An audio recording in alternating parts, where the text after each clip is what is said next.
All right, folks, welcome to What Are the Odds with Barnes and Baris. I'm one half of your show, Rich Baris, the People's Pundit, and Robert will be clicking on here shortly.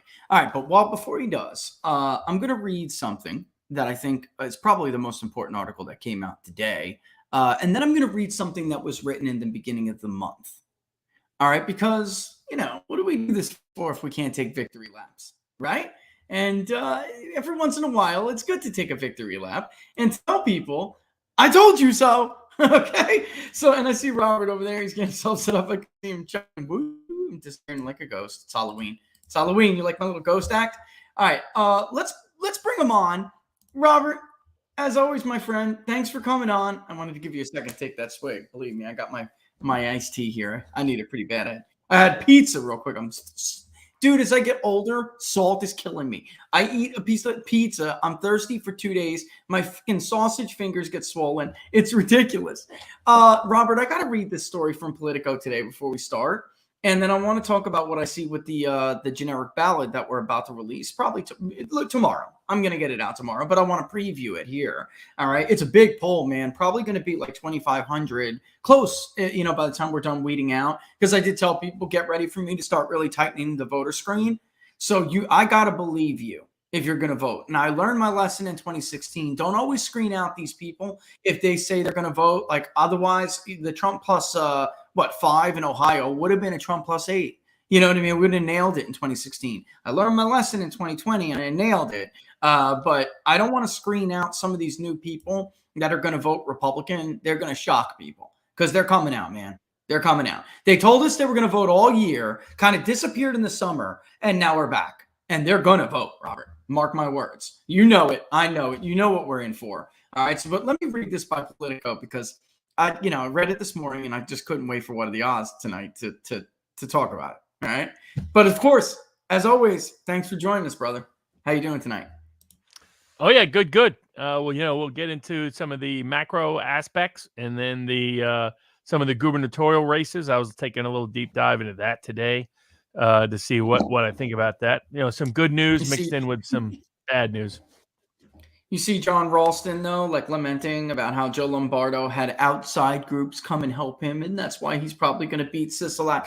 Like, look, why do these pundits, Robert, never care that Democrats are the masters of dark money? Why do they feel the need to go to Twitter to showcase how outside groups helped Joe Lombardo, as if there are any Floridians helping Charlie Crist or Val Demings? I mean, are you kidding me?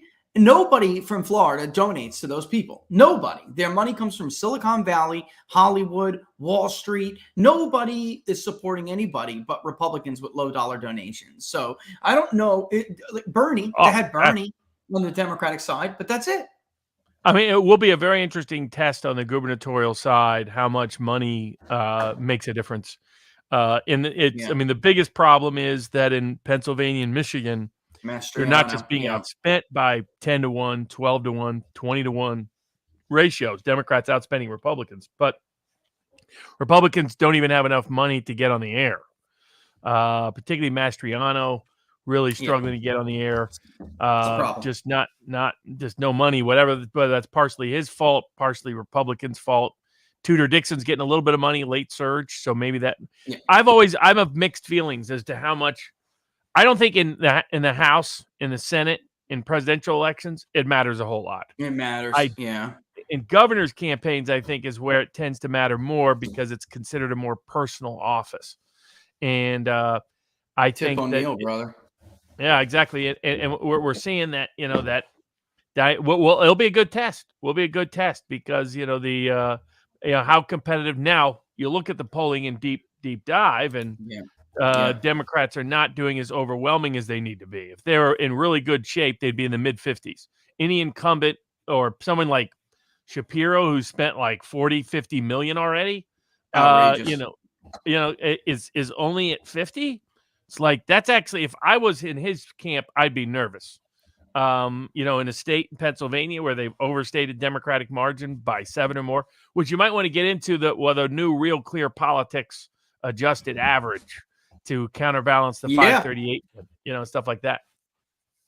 Yeah, I mean, you know what I like about what RCP is doing is simply, and by the way, not to get into it too much, I don't want to reveal any private, conversations or anything, but I will say this.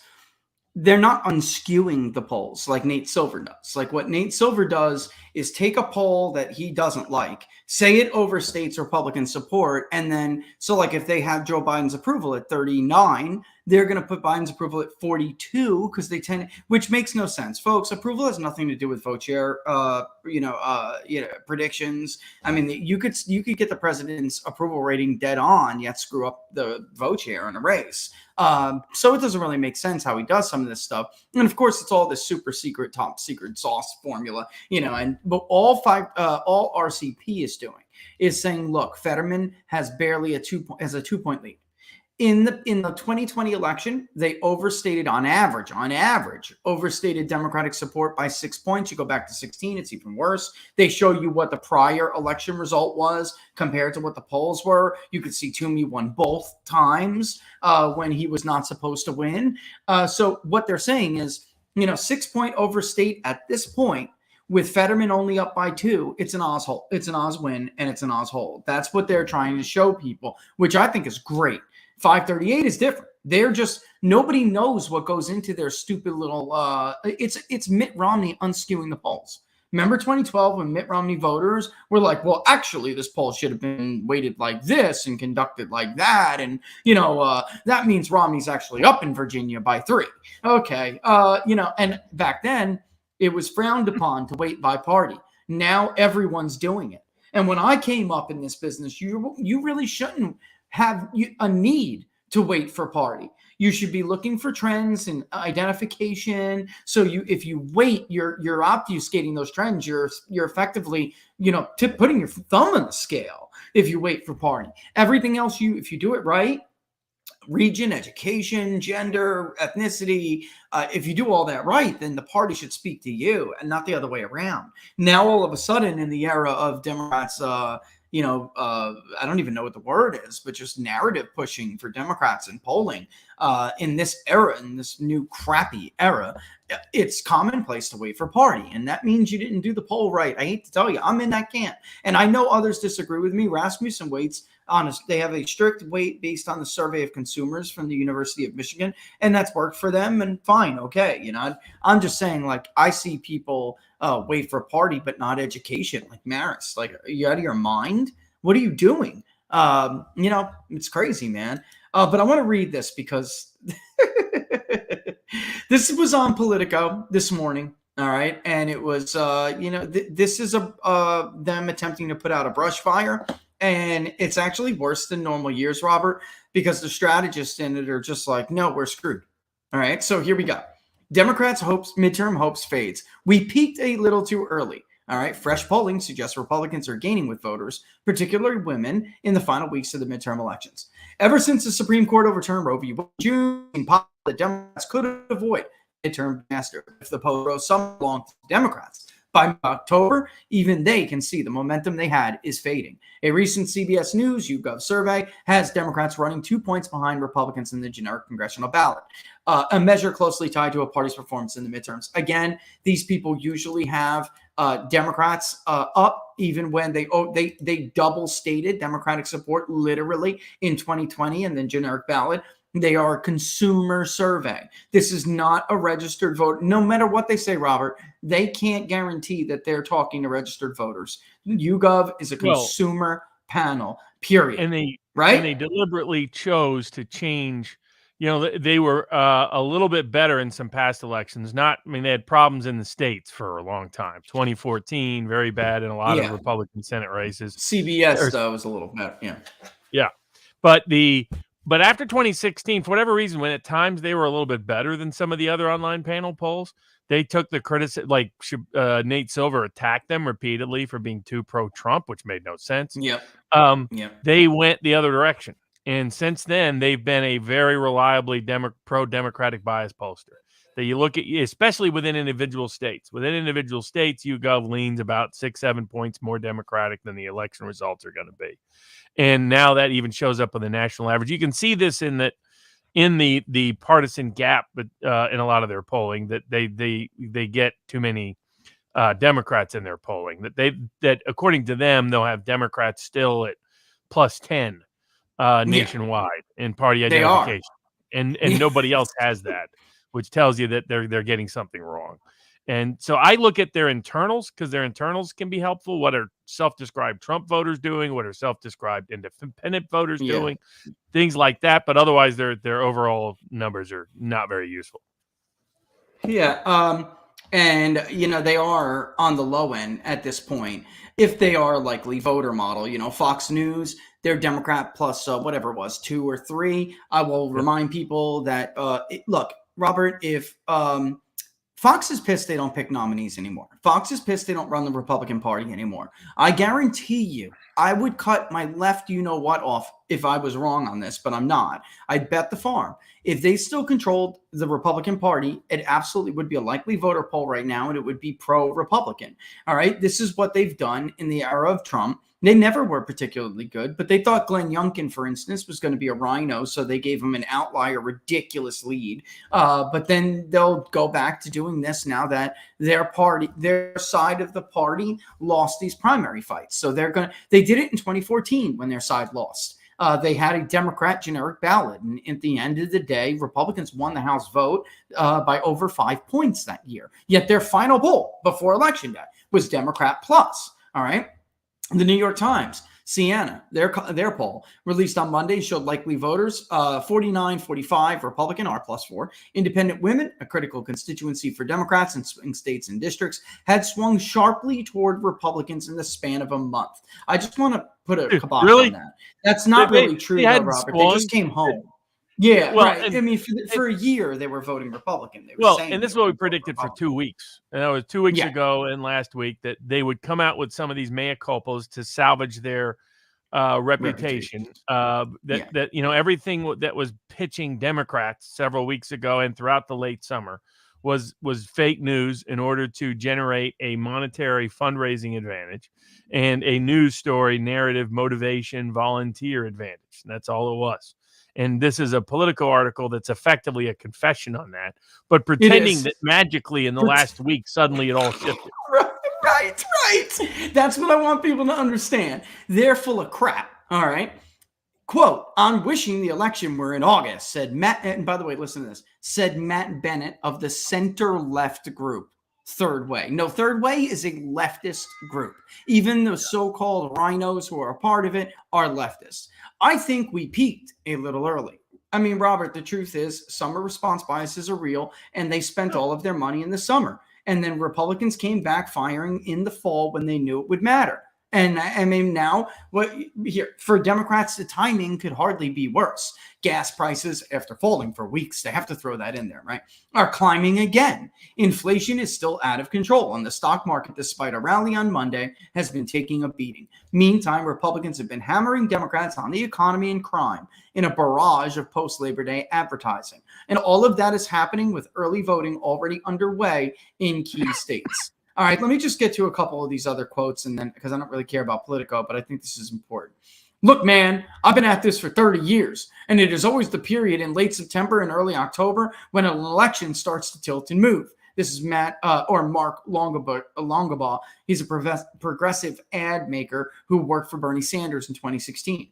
So we're at that moment. And I don't think you can look at these numbers across the country and say anything but it looks like it's moving in the Republicans' direction. He added, "I think it's clear Republicans have seized the upper hand." And he goes on to talk about that abortion measure that went down in Kansas. Robert, you and I went into this. If it was worded correctly, it was obfuscated on purpose. If it was worded correctly and Yes had made a real push, I really do think that was just a obfuscated amendment that confused the initiative, that confused a lot of people. People really didn't understand what it meant. They go on to talk about the headlines. Gas prices in Roanoke up 32.1 cents. High inflation darkens global economic output. Surging crime, fentanyl crisis, and at the forefront of the Michigan governor's race. By the way, we're going to talk about that too. I think Tudor Dixon really is surging. Even in that signal poll, Robert, if it was again, we were talking about waiting. I think they waited to,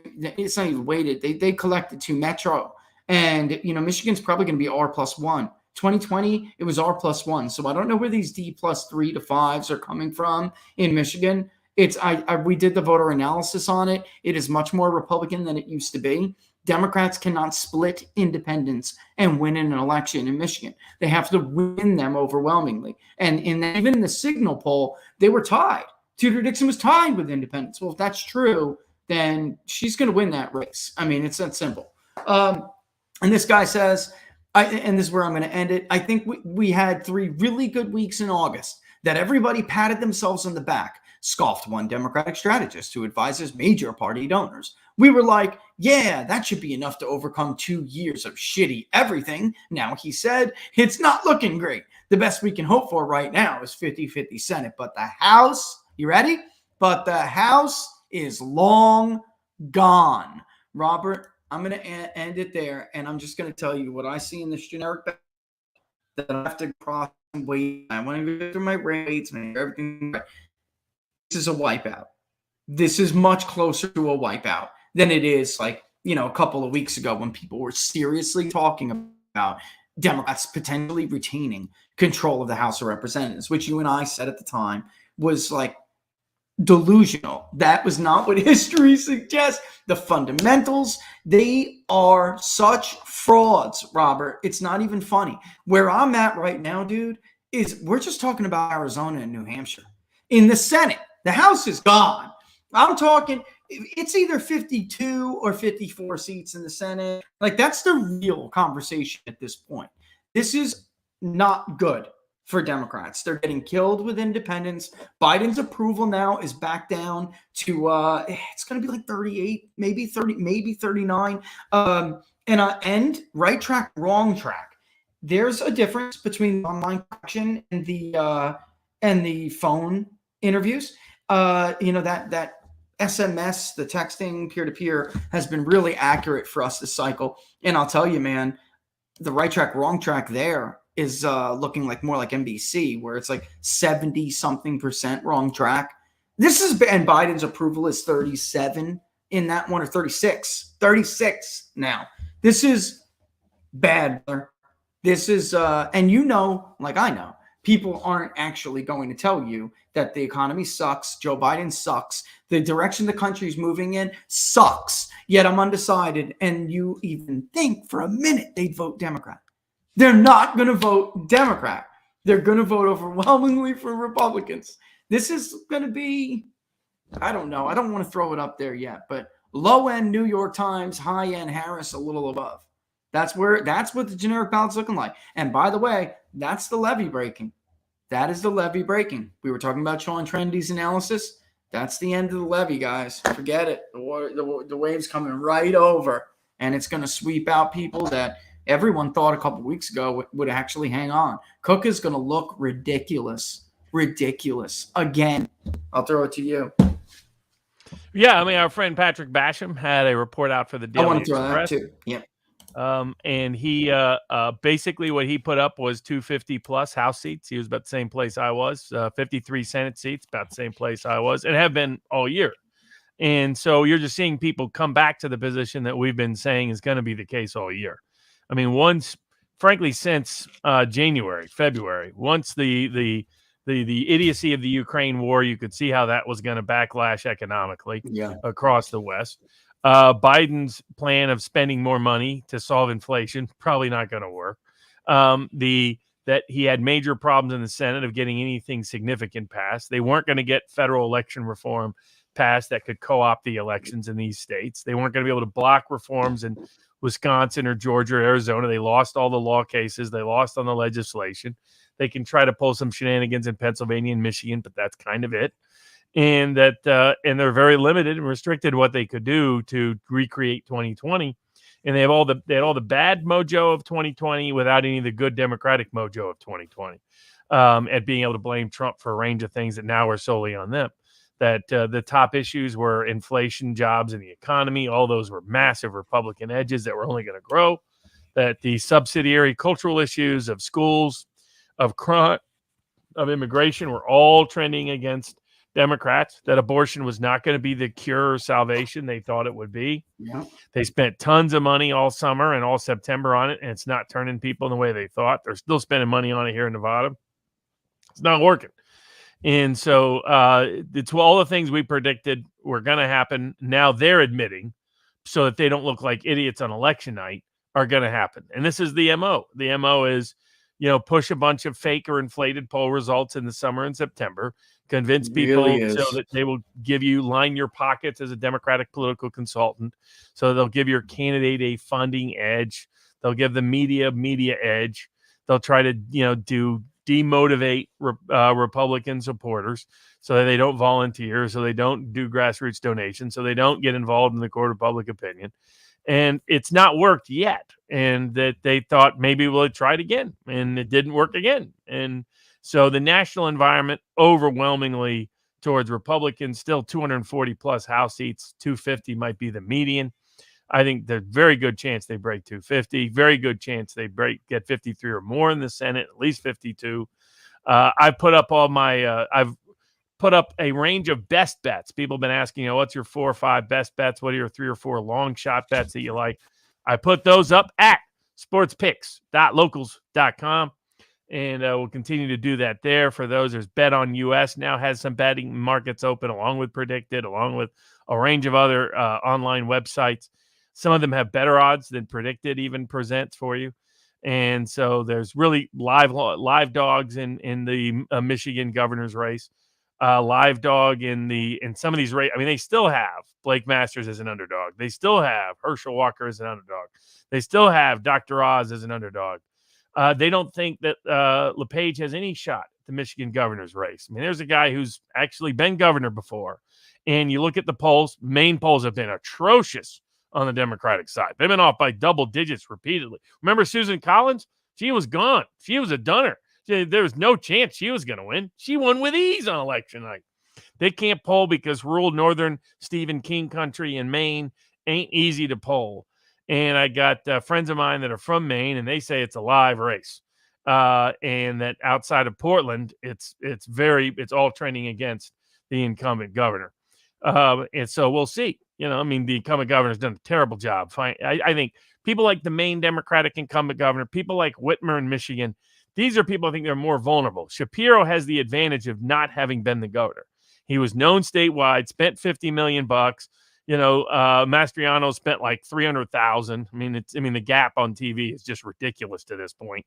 In a very media expensive state because of Philadelphia, because Philadelphia reaches New Jersey and Philadelphia reaches other places, and consequently you spend tons of money to talk to people who will never be voters in Pennsylvania. I think Republicans worry a little too much about Philly at times as a media market. Worry about Scranton, worry about Erie, worry about Pittsburgh. You're going to get a lot better dollar value for your dollar there. But the Republicans are not helping him nationally at all. And maybe it's partially on him. Maybe it's, he was a little late to the party on certain issues that could have really helped motivate people. I know he's out there today talking about reform in the agriculture space, in the, like the Amos Miller kind of cases, with the Amish farmer, saying, look, we got to protect organic farms, and you have a right to decide what goes into your body. And that should always be about your right. If you don't like it, it has to be properly labeled. But if you want something that's not USDA controlled, you should have that right. Or Pennsylvania Department of Agriculture controlled, you should have that right. That's a good issue. That's an issue that can cross party lines. I'm glad he's on it now. Probably would have been better if he was on it a month ago. But, all these candidates could have done better. There's no one that couldn't have done better. But I don't know how much the money advantage can save them at these state levels. I don't think it can save them at all at the Senate or House level. I think that is sailed. They're going to lose the House. They're going to lose the Senate. People like J.D. Vance and Blake Masters are going to be in the Senate. These debates all went. The Herschel Walker debate went the Herschel Walker route, despite the New York Times being racist and saying they don't like how Herschel Walker talks. So racist. They did it to themselves. Because they made him a stupid idiot, black man who's really not black. He's dumb. And they made him. They set expectations so low for Herschel Walker he didn't even, it's not even that he met their low expectations. The bigotry, by the way, of low expectations of white liberals, that is what they are, folks. How they treated Herschel Walker, that's what they are. That's who they are. And anyone who's raised like Robert and I were raised, but then, moved to another part of society and got to see all ends of it, nobody is more racist than an upper crust urban white liberal. Nobody. And that's it. That's it right there in a nutshell. The people at the New York Times. But he not only exceeded their low expectations, he exceeded any candidate's expectations. He's not the most articulate, clean talking person, but don't tell me he didn't he was quick and witty to come back, and he just buried Warnock. And I was talking to somebody about this the other day. The optics it wasn't just what Herschel Walker said and his attacks and his responses. The optics of Warnock's flat response, especially on abortion, because it's like, Pastor, thou shalt not kill, Pastor, thou shalt not bear false witness, he said on the rent thing. And Warnock on abortion especially just looked like he was morally wrong. Like, as a pastor, he couldn't really defend himself. So he just sat there kind of like with this guilty look. And it optically looked terrible. Let me give you, this is why Jimmy and I at Susquehanna were talking about this a few weeks ago. I love online polling. I love online panel design. But I have been using other digital techniques to reach people, especially through their cell phones and other stuff. And during midterms, online panel polling can get really screwy, especially now that it's post-COVID. They exacerbated some of these problems because a lot of these professional class losers who had nothing to do but like sit home, join a panel, and click Orange Man Bad while they wait for their new Zoom meeting. I'm serious. They blew these panels up, which is why Morning Consult is not good, which is why YouGov has problems. All of the panel providers know they have this problem. Then it's just we're not all in agreement on how to address it. With me, it's very regimental screening tactics. If you're not voter file source, then you're a problem, because you really can't weed out some of those consumer panels. There are some that are better than others. Synced is much better than SurveyMonkey. All right. There just are. But let me give you a little bit of a difference between what I see here. So in the online mode, independents on the generic ballot are going for Republicans by a 10-point margin. Okay. With the phone interviews, are you ready for this? I mean, I just clicked it to see. 57-38 Republican. 57-38. What? And then among the undecideds, they're breaking 2-1 because we're leaning people now. They're breaking 2-1 Republican. And interestingly enough, but it's a little bit less than 2-1 online, but on the phone it's 2-1. On the 2024 rematch question, the undecideds overall are breaking 3-1 for Donald Trump, even though he leads. It's so bad in a D plus. Hold on, let me get let me get rid of this because we run it, through with the responses with predefined weights, and then can kind of like adjust it and say, okay, what about if the electorate was D plus this, 36-33, for instance, or something like that? What would the generic ballot look like? Let me give you guys an example here. So less than 40% conservative, D plus 2.5, 36 being Democratic. Okay. D plus 2.5, the generic ballot is still R plus 5. It's a big deal because let me let you in on a little secret. It's not going to be D plus 2 anything. It's not going to be, I think this is going to be an R plus. It'll be a best case scenario for Democrats. It could be even best case, but worst case, it's R plus something. And I think the most likely outcome is like R plus 1 at least. It could be more. It could be R plus 4, man. It really could. Just because Republicans and their voters, men, are so much more certain to vote than women. There's no big disparity between no college or college. how there normally is in a midterm. That normally is the case in a midterm. Working class are just like, I don't know if I'm going to vote. Not this time. Don't look like it. So, and then even those who have a college degree, the more Republicans among them are more likely to vote, which could tighten that college margin. And Democrats have got to win those groups. They've got to win the college vote by, the post-grad they're going to get, and they got to get it by 30-point margin, and they have to get 4-year degrees by 10, 15 at least.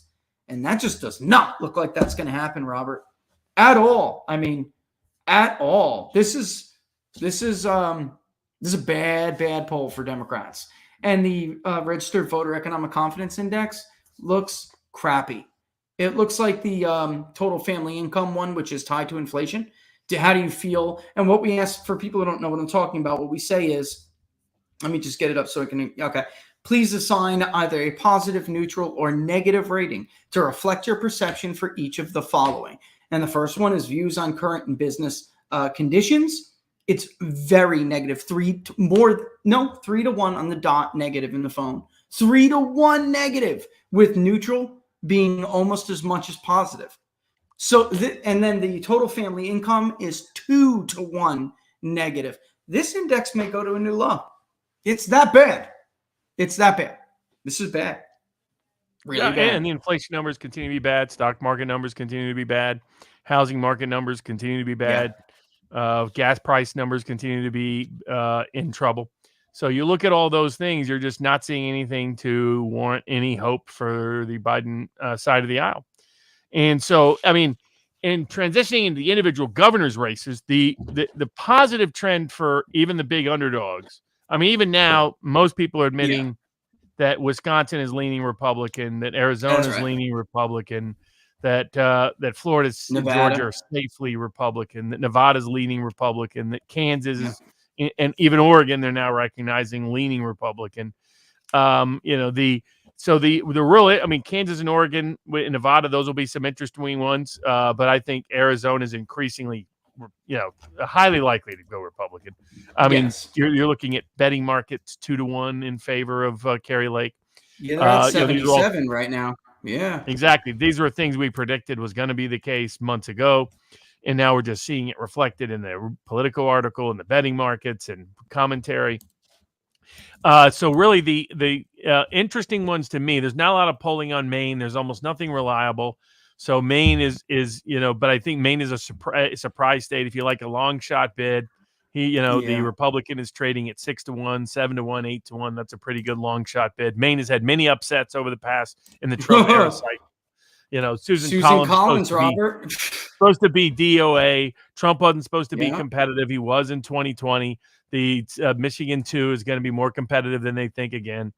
The other ones, the ones I took a deep dive in, I feel confident that in Wisconsin it's going to be a Republican.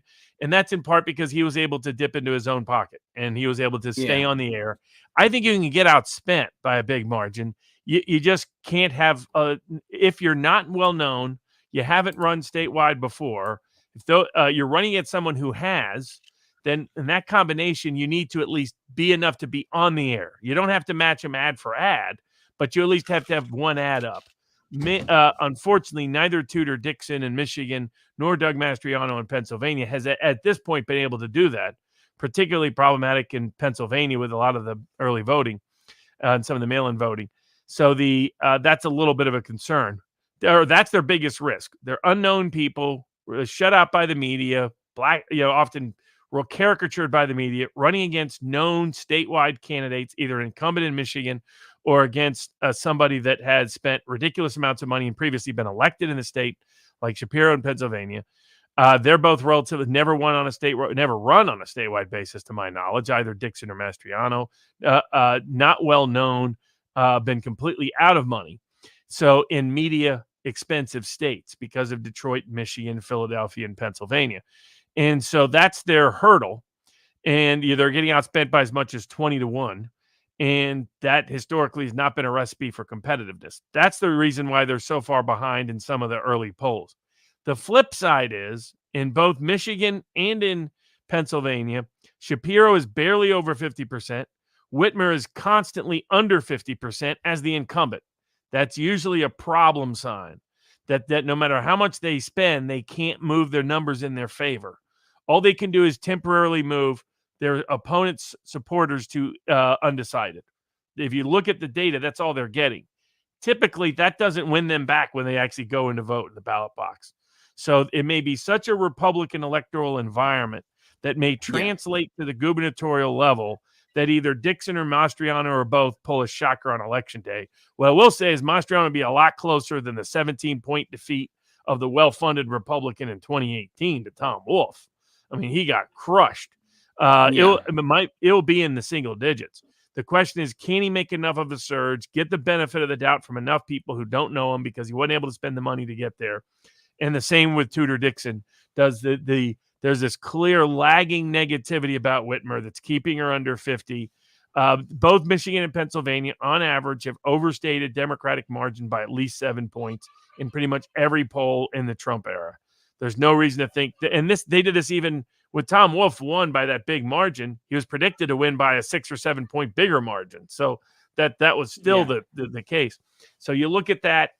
You remember the Virginia race famously in 2014. Everybody thought wasn't competitive, and then was a nail biter. Yeah, Mark Warner. Washington Post was like Warner plus 13 their last poll or something. It turned out to be a 2,000 vote margin. Ed Gillespie was like on him. From the state legislative level, I think a lot of Republicans will benefit from the national electoral environment because even if there are competitors outspending them 4 to 5, they don't have the money to get on TV, and that level of financial disparity doesn't always carry the same weight. It doesn't. Yeah. I think Republicans are going to do well in the state legislatures, and I think they're going to win the state. Not only keep it in Georgia, Arizona, and Florida, and North Carolina, but add it or keep it in Pennsylvania, Michigan, or increase their margins in Pennsylvania, Michigan, Wisconsin, and maybe I think they're going to take it back in Nevada. There's a few other states where I think they might be able to take it back. The other outsider states where there could be a surprise is you have Maine, Michigan, Pennsylvania. These are all 3-1 to 8-1 underdogs. The other state to watch is Minnesota. Minnesota seems to be lurking. That's what I was going to ask you about next. Yeah, I think in Minnesota, the Republican governor. There's also pop parties. Yes. There's a huge, for people who don't know, there's a huge track record of Minnesota throwing votes to third parties, especially like the Green Party, the marijuana parties. They get big chunks.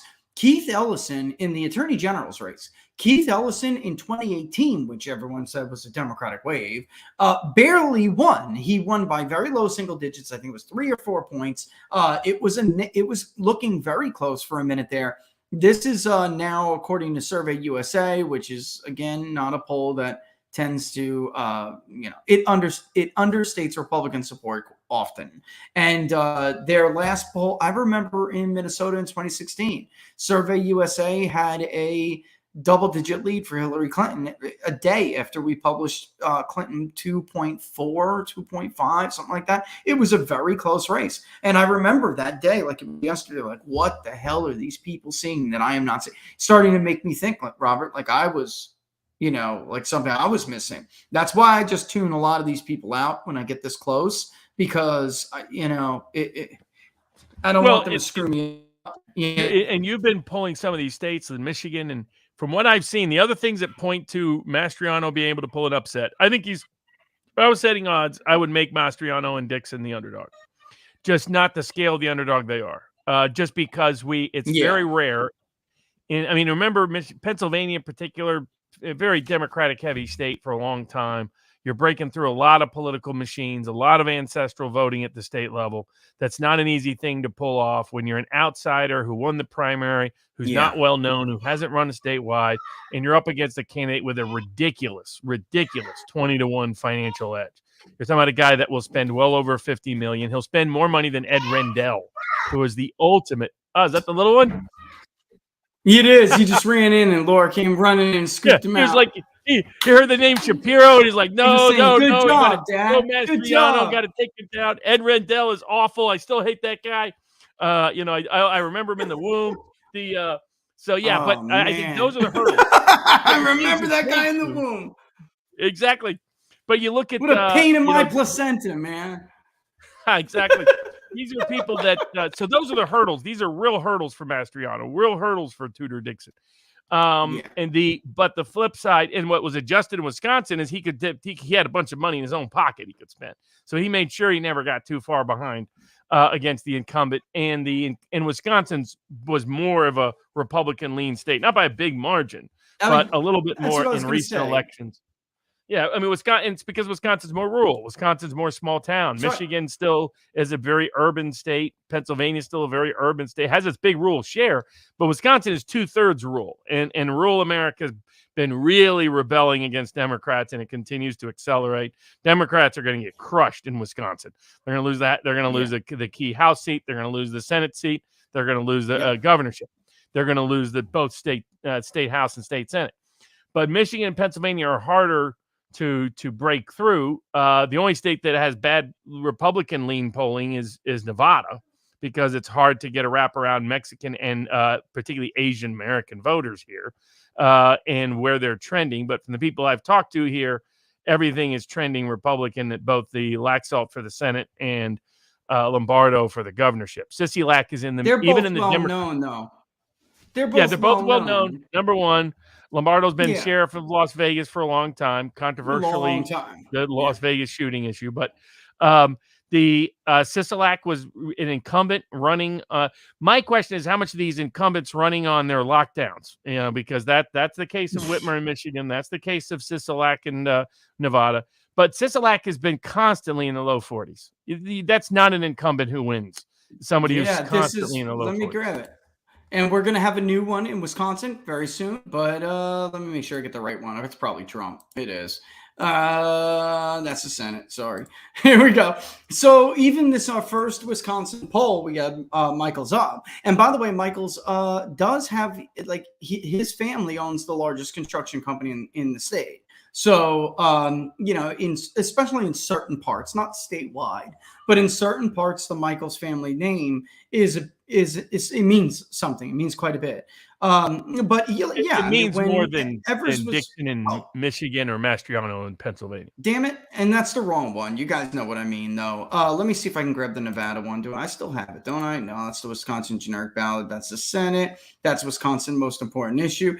For the love of God. But we had Lombardo up. We just didn't have him up by as much as we had. It was like 1 point something, but it was a 2-point win. It was a 2-point lead. Yeah. And now there's some vestigial dislike of Lombardo over Las Vegas. But there's Robert, more dislike. What the hell was that shooting about? We still don't know. Exactly. Robert. Come on. Lombardo was protecting the casinos. He knew what his job was. Yeah. And he did it accordingly. In the same with and Laxalt's doing well. They've been spending lots of money, but I've seen all the hit ads. The hit ads just don't seem to hit. They're obsessed with abortion. I think that will move very few people in Nevada. Nevada is more of a pro-choice leaning state, but that's just not going to move people the way they think. It's just not an issue. There it is right there. It's exactly. Just not an issue. Cost of living, economy. Yes. Those are and you look at it's only Democrats who care about abortion. 8% amongst incumbents. All right. It's just they're starting to admit this. It's issue number 7, 8, 9 in Democratic-oriented polling.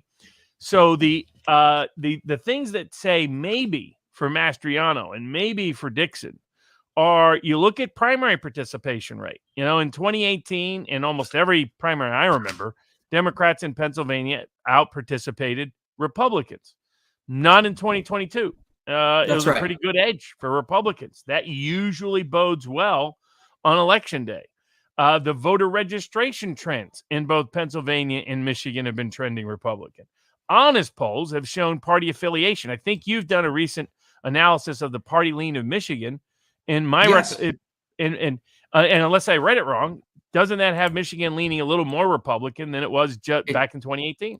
That's exactly right. It was. Let me see. Do I have it here? I do. I thought it was like Republican +3, something like that. It's just about R+3 and change. It's uploading now. I'll put the graphic up as soon as it comes up here. It's a pretty big one. And media polls like Mitchell and whatever Mitchell is and other people in Michigan have been awful. Like 10 points Robert, wrong, 11 points wrong. Fox, I think, was 12 MRA points didn't even wrong. add up to 100. Their most important issues, even Tom Bevan from Real Clear Politics he put a tweet out earlier today. He was like, can someone tell the folks at Epic MRA that this does not equal 100? That's embarrassing, dude. Which one is it? So if cost of living is almost 40%, said that was their number one issue, and another, almost 40 said the economy and jobs. How could another 35 say abortion? What happened to the other issues? And you're already over 100. And Tom Bevan was like, what is this? But here's Michigan on the map. As you can see, I mean, you still do have some areas of Michigan in the north that are tinted blue, but for the most part, Trump was able to, you have Grand Rapids over there in the west, but for the most part, you have this state becoming a much, much, much redder state outside of, you have southern Oakland there, which dominates the rest of the state, and then the Northeast has some Democratic vote. Saginaw too has obviously Wayne, but outside of Oakland to the east, you have Macomb, and that has turned Republican. It'll be interesting to see whether without Trump on the ballot, if Macomb stays Republican. Ditto that Monroe, which is south of Wayne County. These were areas, and Washtenaw Democratic, of course, but these were areas where Donald Trump was the Obama-Trump voter on steroids. All right. I mean, these people voted. This goes all the way back to Stanley Greenberg. Remember, he wrote his famous article. His whole hypothesis that got him to become a national pollster for Stanley Greenberg, for those that don't know, was in the 1980s. He studied Reagan Democrats in Macomb County because they were union, they were blue collar, they were ethnic, they were Catholic, etc. They had been a core part of the Democratic coalition going back to the New Deal, and in some cases even before then. And here they were voting for Ronald Reagan over and over again. He was trying to figure out why. Clinton was able to reach back out to him for a period of time.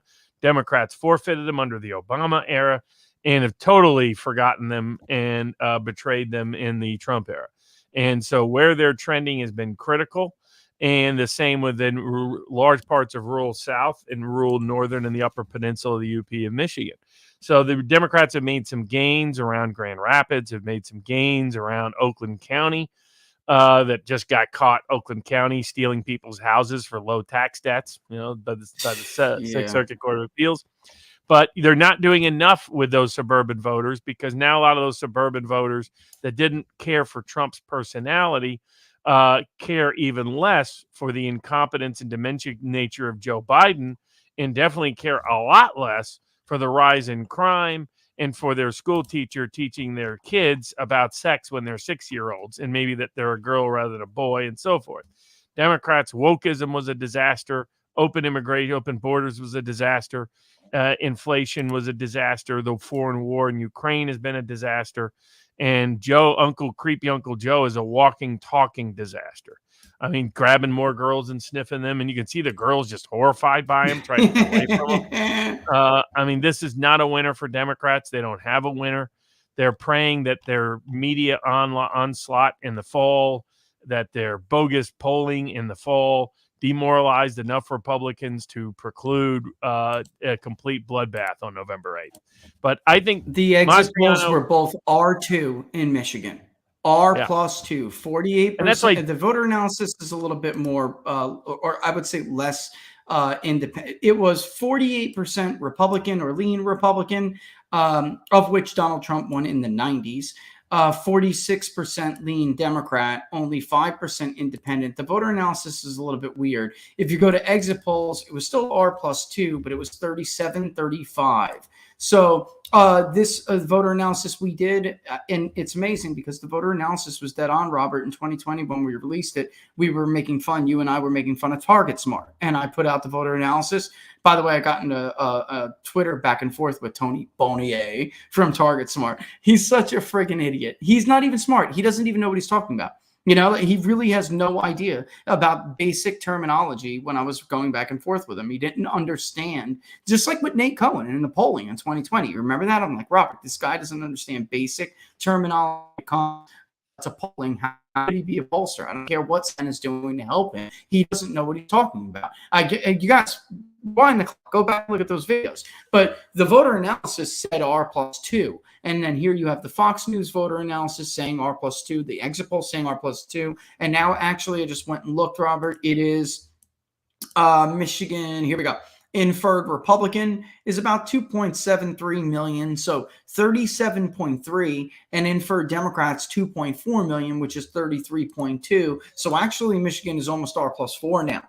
So it's gone up in 2 years. The inference has gone it has shifted 2 points more Republican. So where are these polls coming from? And then some, I'm not going to get into it, but a pollster defended his D plus a million sample by saying that he got it from primary participation, because in the best place to be able to check voter identification when they don't have it in a state is primary participation. And that's partly true because inference does that. But Robert, not every voter is going to vote in the midterm, voted in the primary. So how could you use that? It just, to me, that didn't make sense. And not to me, it doesn't make sense, period. And even still, like you pointed out, actually, Republicans did quite well in Wisconsin, Michigan, and Pennsylvania, in North Carolina in the primaries. So they can't be deriving these electorates by party, by primary vote share. They can't be, because if that was true, they would all be R something in their electorates. So I think Whitmer has clearly been gaining on, Tudor Dixon, between the Signal poll and the Insider Advantage poll, which actually had a tie. The Detroit News is still a real big lead for Gretchen Whitmer, but folks, go and look at their lead for Biden. What was it, 13 points, 12 points, something? It was double digit. Yeah. And RCP's adjusted polling has Dixon ahead, given recent trends in Michigan polling. And so the other difference is Whitmer's under 50 constantly in a lot of these polls in October. Whitmer's also got the legacy of not only the bogus entrapment stuff, but the legacy of the lockdowns that Shapiro doesn't have in Pennsylvania, that Mills does have in Maine, that Evers does have in Wisconsin. And so that's where I think Dixon can be a little more competitive. Those are the factors in her favor compared to Mastriano. The factor that's a little bit mixed is that abortion is directly on the ballot in Michigan. And how that plays out. Yeah, and how that plays out, like someone in the chat asked, or super chat asked about, is it wise for Tudor Dixon to be hammering away on abortion and CRT? I honestly don't know. Michigan does have a huge pro-life vote too. So I don't know whether that is, how much. I know from a turnout perspective, the pro-life community needs to be very super hyperactive given that the issues on the ballot in the state. To count, because they didn't in Kansas. In Kansas, they got whooped by the pro-choice crowd. The question is whether that would happen in Michigan too. I don't know. That's kind of an X factor I haven't seen. And Michigan's really split there. You have suburban Detroit, Ann Arbor, places like that are very pro-choice oriented. But you got a lot of, you go over to the Dutch Calvinist country, which has occasionally been never Trump country. That's a very deeply pro-life country. Parts of the rural areas, deeply pro-life. Parts of the ethnic Catholic areas, deeply pro-life. So it's not clear to me how that translates. It'll be an interesting test. Put it this way. If Dixon wins, it means money doesn't mean everything. It means lockdowns did have a negative legacy. And it means abortion couldn't save the Democrats. Yeah, I'm actually, while we're looking it up, and somebody said Shapiro did sue to keep businesses closed during because COVID. He wasn't governor. His name isn't. He's terrible. He led the election corruption. He's the one who said, we will find, don't worry, Joe, we will find you the votes in Allegheny. That's why he's getting all the money. Folks, we're trying to explain. That's right. The folks, we're trying to explain to you, though, the money disparity here does matter.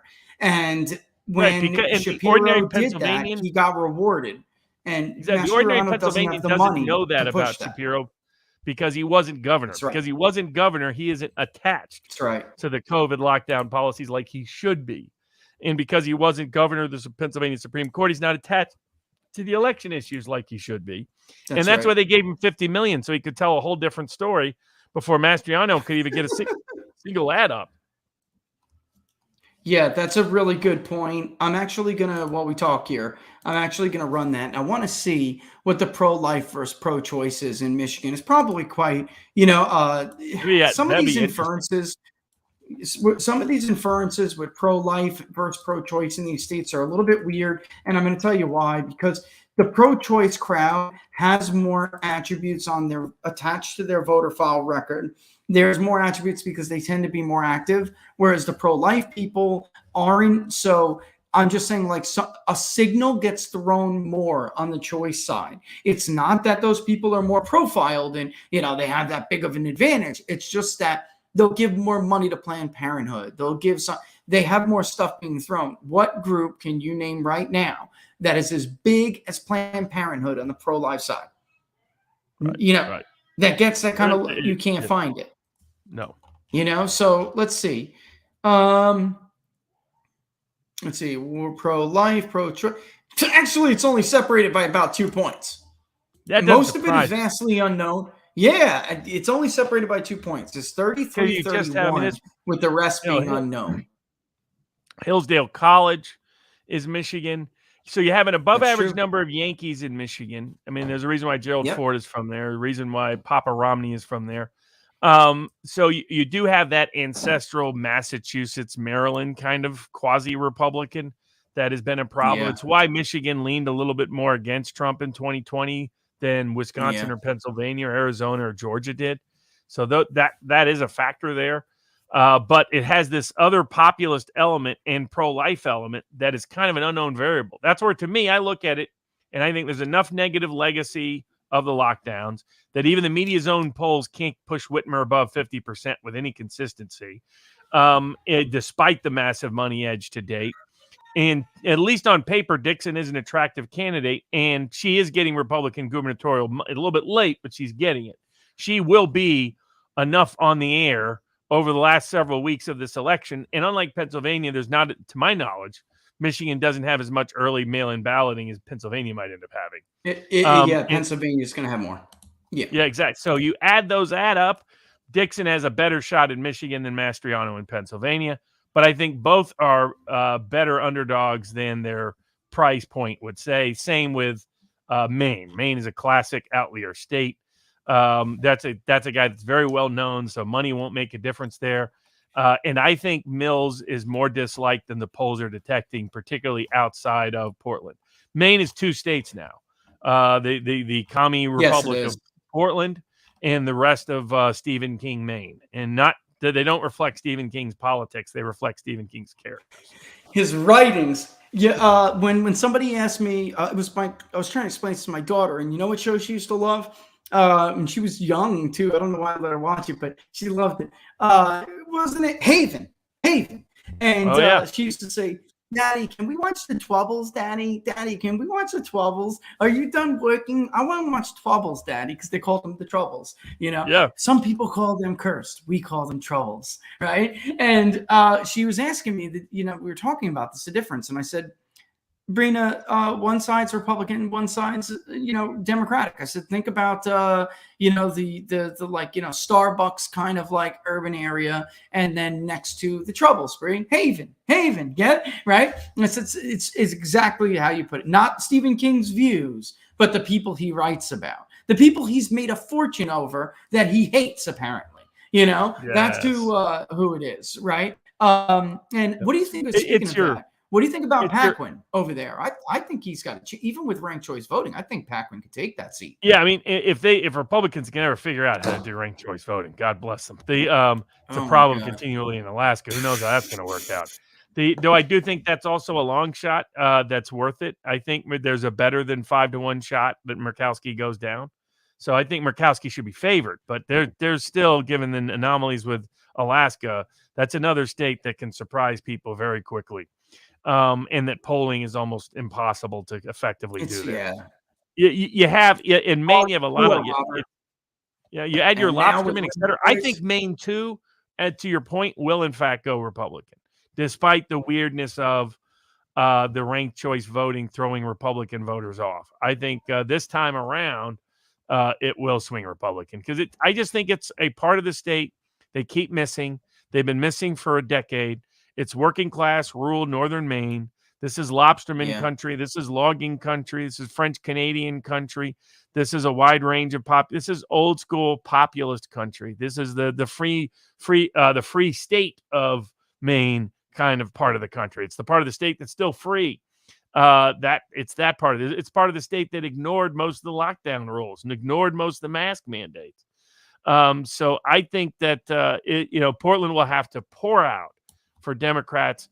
And I mean, what we pointed out with Susan Collins is that she was going to do well in that part of the state, not get crushed in Portland, and that she was actually safe rather than everybody had written her off, said she had no chance. Yeah, it was leaning down to likely Democrat, and she won overwhelmingly.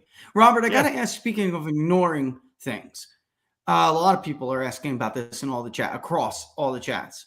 How the hell can Pennsylvania just ignore the Supreme Court with undated ballots?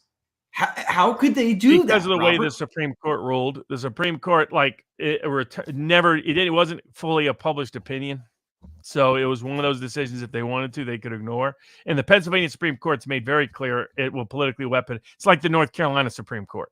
Overtly, openly, partisanly political. They're about to lose the Supreme Court in Pennsylvania, Democrats.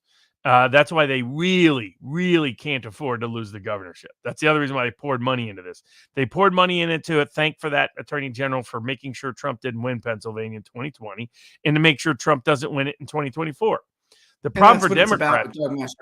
Yeah. Oh, yeah, exactly. That's the reason why they want to keep Mastriano out. And the Democratic political machine in Pennsylvania is notoriously corrupt. There used to be a corrupt Republican political machine back in the day that was notorious, or organized around Scranton, that was corrupt. Mainline Protestants came from the mainline portion of Philadelphia, from riding up the main line into the upper crest sections of that form of, Methodist and Presbyterians and what have you. So this is old school, upscale areas. I think Montgomery County, Chester County will continue to trend Democrat. I think Burke County will split by the working class Italian, middle class, working class Italian sections and more smaller town sections versus the more suburban, respectable sections. The thing I'm interested in from the governor's race, and hopefully, if Mastriano is really smart, he'll find one or two wedge issues and just hammer the hell out of them down the price. Just only run on one or two ads. One generic bio ad to introduce you to everybody, and another one that really distinguishes you, whether it's the lockdowns, whether it's crime, because I'm curious about the crime issue. Philly's crime issue is way out of hand. And so that could be an issue that those suburban voters that Democrats are assuming are going to vote for them again may be surprised on election day. If you see surprises in places like Bucks County, if you see surprises in places, that will be why. Because the Philly prosecutor is very controversial, has been letting people out left and right. The crime is getting way out of hand in Philly. It looks like it's the crime, Robert. It's the crime. It's the crime. We actually polled southeastern Pennsylvania, period. But in the Philly area, any association with Larry Krasner is a death sentence. At this point, if Mastriano has anything that he will be running on, it's got to be crime at this point, because Republicans tried to make this, and which will lead me to the next one I wanted to bring up to you. But Republicans tried to run on this crime issue for a while, and it wasn't working everywhere. In one place it did work was Pennsylvania. So Mastriano absolutely should try crime and tie Shapiro to Krasner. They are, the whole damn regime is together. And Larry Krasner right now, they want him gone. It's kind of like what we saw in LA and in other places. But also crime is the number one issue in the state of New York. What do you make of these polls? Trafalgar had it a 2-point race.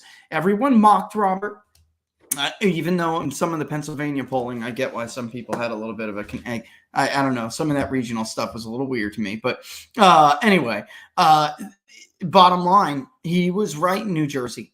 And nobody should have the audacity to scoff Robert Cahaly when he comes out with a poll in New York and it shows that it's a close race. Now, I don't care what Maris says. People are like, well, Maris says it by 8. Who cares what Maris says? Maris had Biden by 8 in Florida. How'd that work out? All right. So I don't, Maris is one of the worst polls out there. So I would totally ignore it. But now even Quinnipiac, Robert, has it a close race. And they said, too, crime is the number one issue. I went through the numbers and I did some quick math. If they're not, forget about subgroup errors, because, folks, what I mean by a subgroup error is a poll has a sampling error, but then the sampling errors for subgroups are higher than the overall poll. So, like the New York City area, the sampling error is not, the subgroup sampling error is much higher than the survey overall. If for just the New York City area, if the sampling error for the poll is like 4, the subgroup is like 8.5, maybe. Let's say that, right? Same thing for the burbs. If they are just off by just the sampling error, not the subgroup, the lower sampling error of the poll, if they're off in NYC and they're, because they have Zeldin doing pretty damn well in New York City. They do. If he's off maybe by 3 points in New York City, he gets like 3 points more than they suggest, and he gets 4.5 more in the burbs, he can win. He can win. And it's amazing to me because apparently it's got to come all from independents who typically lean Democrat in New York. They're not this time. They're going for Zeldin by 25 points. He needs them to go in the 30s for him, more than really like 30, 35, 36. It can be done if he, but the easiest route is to pluck off double-digit Democrats. That is plus independents, but it can be done on the backs of independents alone if he wins them by a big margin. And if Democrats are like Robert keeps bringing up primary because it's important, it's very predictive. In New York, the primary, Democratic turnout was abysmal. It was terrible compared to 2018 and 2020. It was really bad. Meanwhile, New York was through the roof. Also, I'm going to say this again. Andrew Giuliani, you made a good run of it, but Lee Zeldin won. The votes you got in King and Queens County were enormous. Because they remembered your father, and they have a lot of love for your father still there in the borough, the 5 boroughs of New York City. Apparently, judging for the primary, still love the Giuliani name, obviously. So it would be great for Lee Zeldin if you could help him, because he's going to win Suffolk and Nassau overwhelming. Actually, I think in Nassau, he's going to get a vote share like we've never seen for a Republican, because it's his backyard, man. It's his backyard. He's going to get Long Island. He's going to get Staten Island. He needs some help in Kings and Queens County. And Giuliani can help him with that, man. He can. Rudy, if New York's go help Lee Zeldin. Yeah, if New York's even competitive, it's going to be a long night, in my view, for Democrats. It looks competitive, man. It does. Somebody in the chat was suggesting that I didn't understand what mainline meant, that it only referred to Episcopals, and I must be an idiot. I'm going to be generous. I'll let you Google the term mainline denomination. Yeah, be generous. To figure that out. I grew up in the Southern Baptist tradition. It applies to the Evangelical Lutheran Church, which isn't really evangelical amongst Lutherans. It applies to the Max Weber used the term mainline Protestant. Presbyterians. It applies to Methodists. It's not just Episcopalians, my friend. The Episcopalians are the most upper crust of the whole group of them. But mainline reflects the evangelical. It was called the fundamentalist split. It originated in the 1920s because of fundamentalists who believed in the fundamentals of the religion. And it was about being born again and other things like that in particular, whereas a lot of mainline traditions liberalized and became loosely Christian, spiritually Christian, I guess you could say, that didn't believe in the fundamentals, didn't believe in the literal truth of the Bible, didn't believe you needed to be born again, etc. For the most part, there's some delineations along the way, the denominational differences. But it does originate that the old mainline in Philadelphia used to go up to the upper crest. Doesn't now, but as much. But it used to go to the wealthy part of Montgomery County, et cetera, but to that part of Philadelphia before it migrated up to Montgomery County. And I think the other thing with Pennsylvania polls, I got into a long discussion with a liberal Canadian, lefty Canadian on this 2016, who ended up accepting my interpretation once he really saw what happened, which is in Pennsylvania in particular, in Michigan, they oversampled Detroit, the suburbs of Detroit. In Pennsylvania, they oversample the suburbs of Philly. And they don't get a lot of, people forget, Philly has a long history of racial conflict, crime conflict, et cetera, kind of out there in the open, frankly. So when crime surges, a lot of people in Philly switch to Republican side of the aisle. They used to be able to switch to a conservative Democrat, but that option ain't there anymore.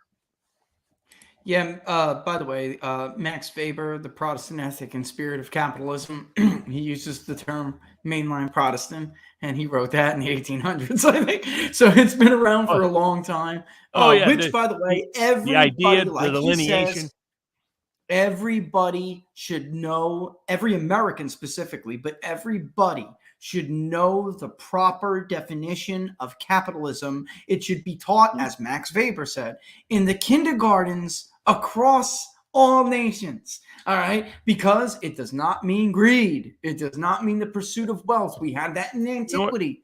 It is Nor does it very mean, different. it Protestants doesn't mean believe in the corporatism. It calling. doesn't mean being, someone No, let Jim Jordan know. It doesn't mean being pro-monopolist in the big tech space, that's Jim. right. The That is it not doesn't what mean that. capitalism is. I mean, the best antitrust people were Republicans in the early 1900s. The people leading the Yeah, antitrust effort were Teddy Roosevelt. Roosevelt and the Russ. They were the big Yeah, trust busters. This was a that's big right, man. winner for Republicans. And I mean, particularly Republicans in upstate New York and in parts of Ohio, and particularly in the upper And plain states Taft. exactly, Yeah. where populace shifted to that direction. It was anti-war and anti-monopoly and pro-tariffs to protect markets, protect industrial markets in the Midwest. That was the Republican recipe that won massive majorities at every level of governance that they have never since recovered. They want to recover that, return to it. And I think the other thing, the lesson for this campaign, we'll see how well Mastriano does down this. People are saying he's going to be on Tim Pool. He's been on Tucker Carlson, same with Tudor Yeah, I Dixon. saw that. We'll, Yeah. we'll see if they do better. The lesson to all of them should be, you can campaign in the modern era much more effectively. You can use social media much more effectively. You can create your own narrative much more effectively. Blake Masters and J.D. Vance did a decent job of this, but both of them could have done better. And some candidates did awful at it. And it's showing up. So you can't rely on the traditional money sources. You can't rely on the traditional media sources. You need to be creative. You need to be independent. You need to come up with interesting ideas that challenge things, that contest things, that question things, that catch fire, that get attention. The next election cycle, all the populist outsiders should look at what could have been done better from this and really work it well and work it better. And some of this also is setting up independent populist support. I mean, we're going to be doing that for the next election cycle, separate from WinRed, separate from, frankly, Trump. Trump has not proven to be a reliable backer with his words, beyond his words, with actual money, with actual institutional support of a lot of candidates. The Masters joint fundraiser pissed me off. I'm sorry. Yeah, that's the classic joint Trump. fundraiser I mean, for Masters.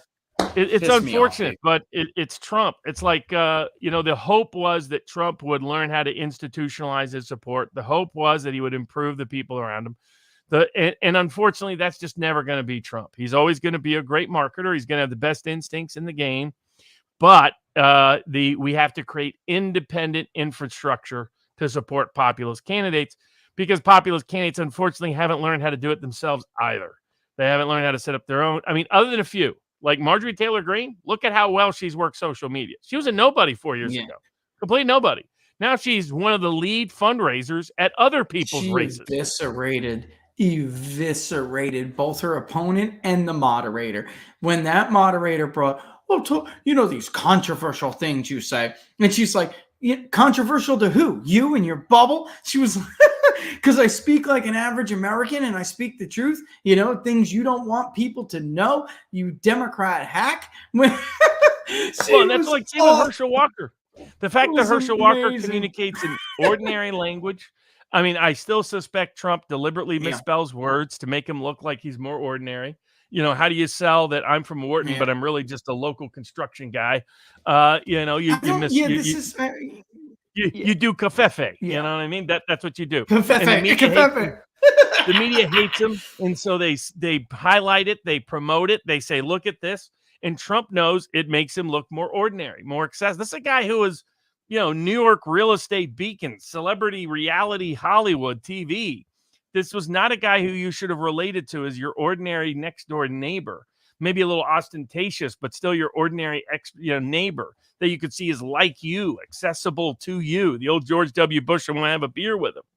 I always did love my New York cab driver about that, though. Yeah. He was like, these people say they're voting for George W. Bush. This was many years ago, because they like a president that they can have a beer with. And I told him, look, next time Yeah. you're in a bar, look next to the guy next to you. You're having a beer with, say, do you want that guy to be president of the United States? That guy? Come on. So it's very New York in his approach. I was like, okay, I like that. That's a good take. Somebody should run an ad on that. But but so it's true though. Remember Bush with Gore like looming over him, and he was like, "Huh." Hey man, back off me, man. It was so great. Honestly, that was like the only thing about George Bush that was endearing.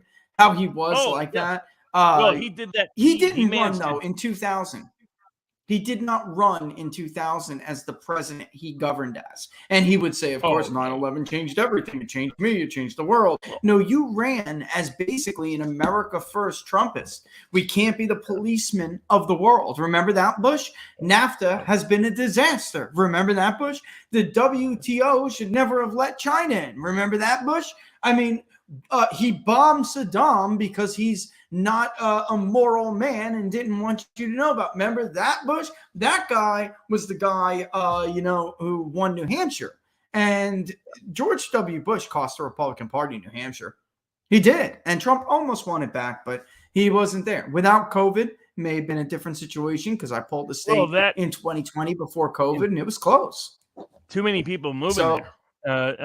I think COVID accelerated it. Like when I was what do you think about Baldock with that?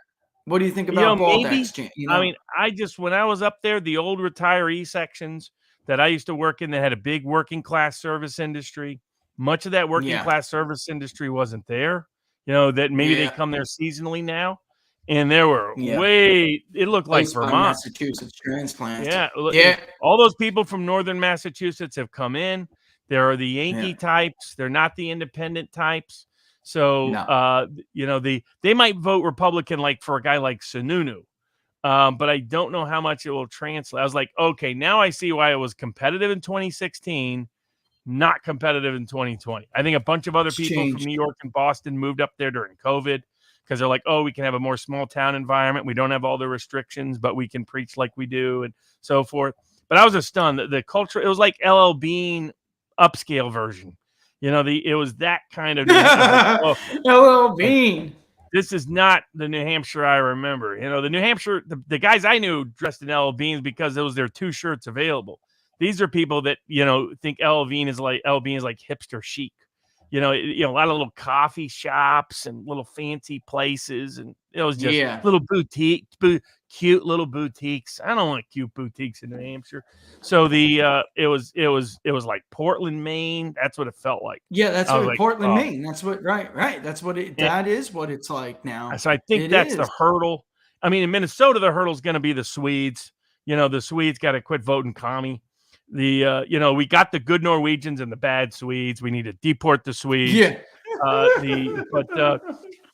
And so maybe, but you never know because I think on these state gubernatorial races in places like Michigan, in places like Pennsylvania, in places like Minnesota, what might surprise people in Maine, it's about budgeting and the lockdowns, but the lockdown may be a legacy issue in both Minnesota and Michigan too.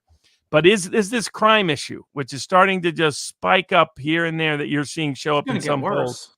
Because in these big cities, it's been getting really bad. I mean, I think didn't Susan Sarandon put something out that was like, man, this looks bad. I mean, this is why. This is why. It's back to being the way it was years ago, where crime used to be in, certain areas, but in places like Chicago, even Manhattan, there were yuppie areas where, that was kind of like off limits. But now the criminals are coming again, like the 70s, Robert, in the 80s. They're coming to those areas again, because the deal. They're not being punished, and that's where the money is. And so this is something a lot of this generation never had to deal with. Yeah, it's at least if we're seeing a repeat of the 70s. And what was the 70s? There was a reaction to crime, liberal crime policies, big cities. Yeah. We got no bail, no jail, that kind of routine going on. We got liberal Soros DAs releasing everybody. We got a BLM doing mass protests saying it's okay to commit crime, and Antifa doing the same. We got no meaningful prosecution or punishment of those. So that looks like the early 1970s. We got stagflation that looks like the early 1970s. We got an unpopular war without U.S. involvement too much of troops on the ground, but still an unpopular war. and we got a scandalous, incompetent president. So he's like Jimmy Carter without the character. That's Joe Biden. So, you take the character of Bill Clinton and the competence of Jimmy Carter, and you add in some mental illness and you get dementia, and you get Joe Biden. That's a bad recipe, and then you got Kamala Harris as your VP, still more unpopular.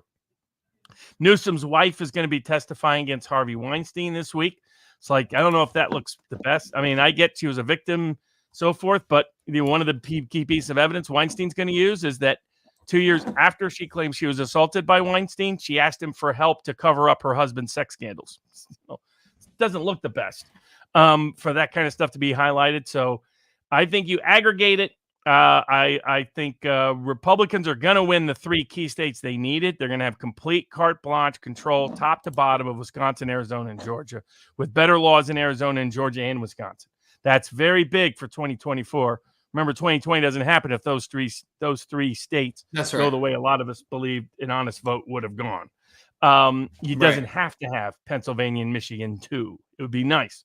But I think there's going to be some upsets on election night, but the upsets are all going to go in a red direction. Yeah, and just so I saw a lot of people bring up Utah. Look, in the primary vote, I've said this before. McMuffin is not winning. What Evan McMuffin's polls are showing, I don't give a damn. If there was a problem with Mike Lee, we would have seen it in 2 counties in Utah. There was not. It needed to be much closer in Salt Lake. It didn't happen. So listen, maybe McMuffin gets close in like that 1 or 2 counties, but he's going to get absolutely eviscerated in the rest of the state, and he would have to win both of those counties by a pretty significant margin, not 5 points, folks. I mean, he would need to win them by 10, or more to be able to overcome. Look at, maybe I can even find, what date was the primary for Utah real quick? A Utah primary. Let me look it up. And if I can get it, it was June 28th. Okay. So let's look this up and I will show you guys what the map looked like. And if there were problems, you would have seen them by that time. And I'm going to have to sign in. By the way, don't miss whatever the hell it is I'm doing. I will have my own graphics for election results that will be super fast results, faster than the AP. So that means faster than the New York Times, faster than Politico. We're going to put them up on PPD. I'm not exactly sure what we're going to be doing or who we're going to be doing it with. I have an idea, and if I can get it going, then I'll share it with everybody. But either way, I'll do it myself if I have to. We will be having granular across for congressional, gubernatorial, senatorial. So where is Mike Lee? Come on, Mike Lee, where are you? And I want to hear this. So I want to show it, and I want to explain to people what I'm talking about here. And I know we're at 9 o'clock already, but let me just do this because in Oklahoma too, the governor's race in Oklahoma, people keep talking about. I'm getting just a little tired of how. I think he's surrounded himself by not the best people in Oklahoma, but he's going to win safely. To ignore the polls there. Utah County is one of the ones absolutely that McMuffin would have to beat Mike Lee in. He won 63% there. So even if he was to lose a nice chunk of his Republican base, it doesn't matter. In Salt Lake, that would be the one that would have threw the red flag. But when I mean red flag, I mean Becky Edwards would have had to win it. Even though Ali Newsom took some of the vote, about 8%, even combined with Becky Edwards, Mike Lee still took a majority of the vote there. Now, it was very close, 50.1. That's all he took Salt Lake by. But, what I'm saying is this is an overwhelmingly Republican state.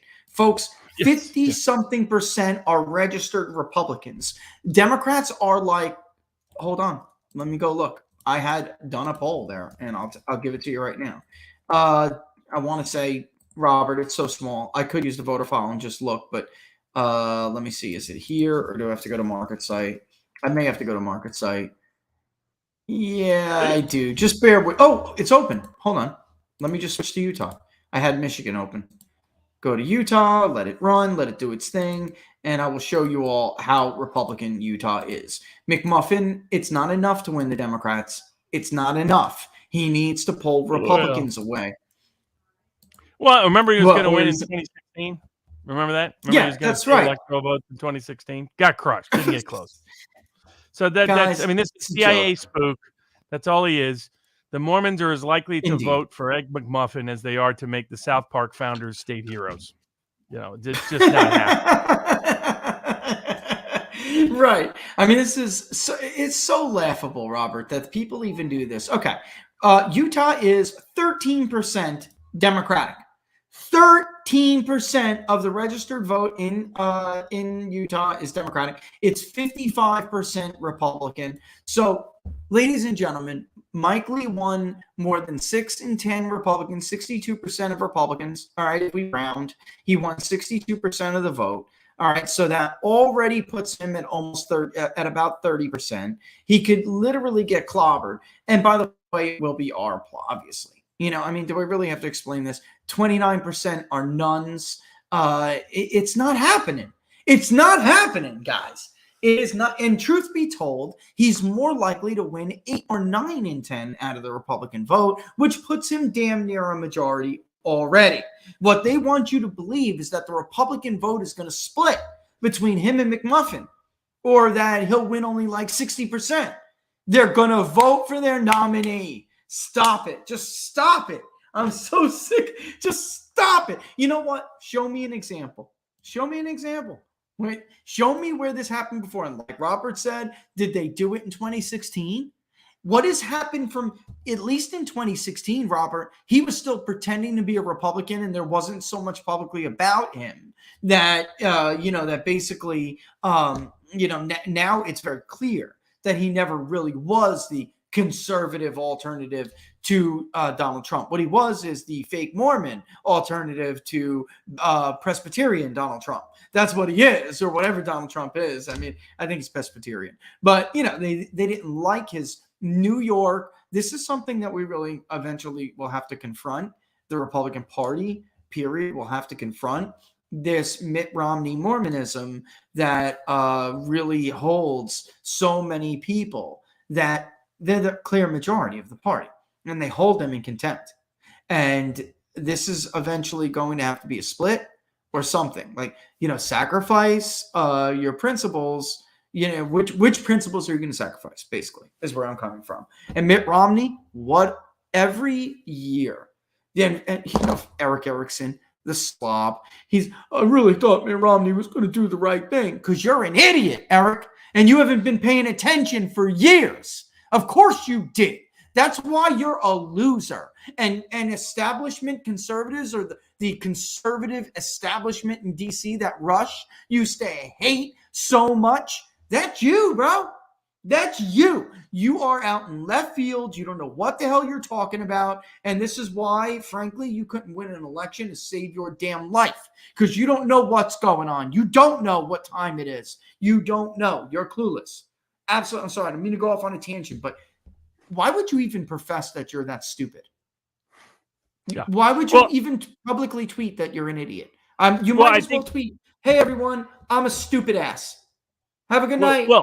Yeah, I mean, there's been a lot of that. I think we can expect to see more of the Politico-style pieces over the next several weeks as people try to salvage their reputations with the coming election that's always really been there if you knew what you were doing and knew what you're analyzing, and as we were saying.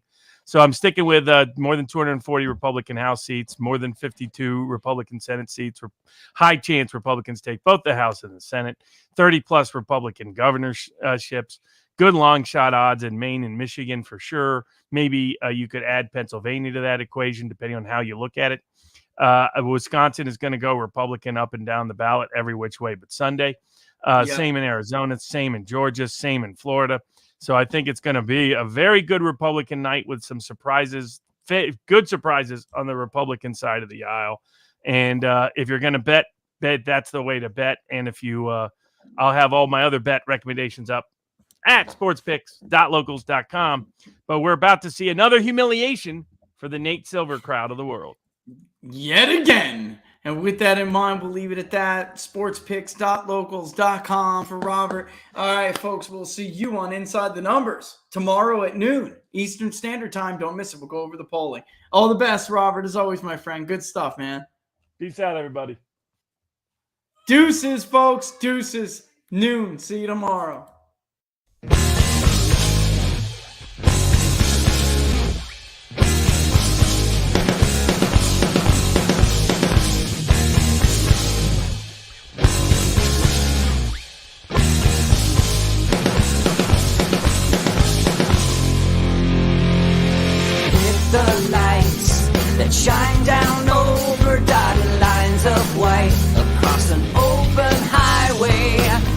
restless nights, coffee houses, clubs, and neon lights. I rock the people my way, working my way, coming back to you. Working my way, coming back. Take me home tonight, not wasting any time. Highway 95, engines on overdrive. From town to town, and in between, I see you in the morning.